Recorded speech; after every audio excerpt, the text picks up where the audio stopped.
Seventh phase बहाली के लिए जो कुछ जागरूकता हमें करनी है और सारे कैंडिडेट को जागरूक होना बहुत ज़्यादा ज़रूरी है।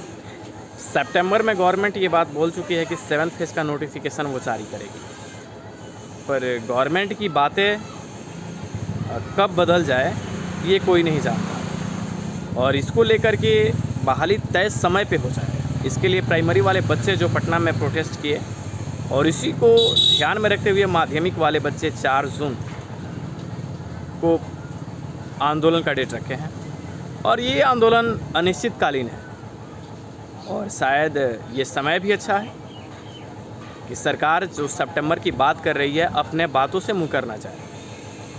तो इसलिए हम सबको एक्टिव होना ज़्यादा ज़रूरी है।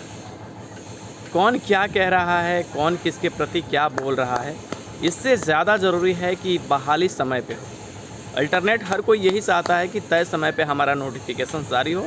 इसके लिए जो कुछ भी किया जा रहा है और आप अपने तरीके से जितना कुछ कर सकते हैं आप वो कीजिए। अच्छी बात यह है कि सभी लोग सही ट्रैक पे हैं। यहाँ तक कुछ लोगों से मेरी बात हुई तो उन लोगों का ये कहना है कि अब कोई भी इंसान किसी पॉलिटिकल पार्टी से किसी को मतलब नहीं है।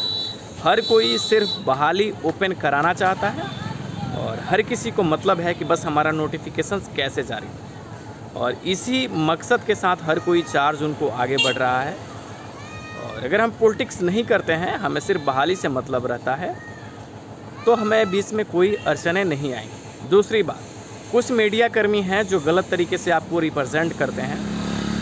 जैसे कल भी जो मीटिंग था उसमें कुछ मीडिया कर्मी के द्वारा गलत तरीके से बात की गई थी, तो उनको दरकिनार कीजिए। ये ऐसे मतलब रिसोर्स हैं जो आपको डाइवर्ट करते हैं, लेकिन इतना आप ज़रूर समझते हो और आपको समझना चाहिए कि हम जब तक एकजुट नहीं होंगे, सरकार सितंबर का डेट भी कुछ भी कर सकती है, क्योंकि गवर्नमेंट अपने बातों से कभी भी मुकर सकती है। रहा बात न्यूज़पेपर में बात छपने का, हर वो बात न्यूज़पेपर की सही नहीं होती, गलत भी नहीं होती, लेकिन अपने तर्कपूर्ण से आप सोच समझ सकते हो कि गवर्नमेंट जो बोल रही है उस पर अमल तो करती है, पर अपनी बातों पे वो कायम रहेगी कि नहीं रहेगी, ये सबसे बड़ा प्रश्न चिन्ह हमारे सामने बना रहता है। इसलिए इस हालात को समझ करके प्राइमरी वाले जो काम कर रहे हैं उन्हें माध्यमिक से कोई मतलब नहीं है। तो STAT के कैंडिडेट, विशेष करके मेरिटोरियस कैंडिडेट की मैं बात करता हूँ, क्योंकि उनकी बात मैं नहीं करना चाहता जो अपनी ही मतलब क्या कहें।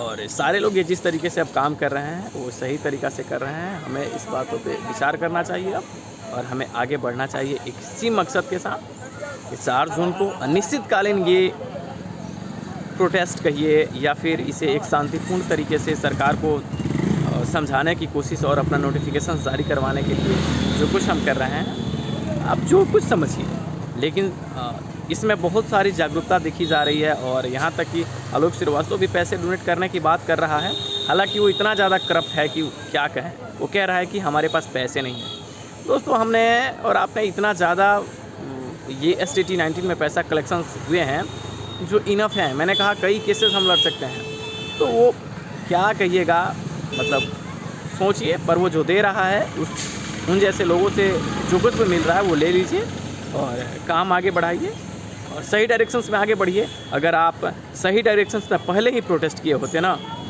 तो शायद नोटिफिकेशंस हमारे सामने होती, लेकिन अभी भी देर नहीं है। गवर्नमेंट सितंबर से आगे ना बढ़े, अक्टूबर तक की बात है, अक्टूबर तक आ जाती है तो कोई दिक्कत नहीं है। लेकिन आप अगर जागरूक रहिएगा तो सरकार इस डेट से इतर नहीं जाएगी। सरकार को डेट के अंदर रखना है, इसलिए ये काम करना जरूरी है।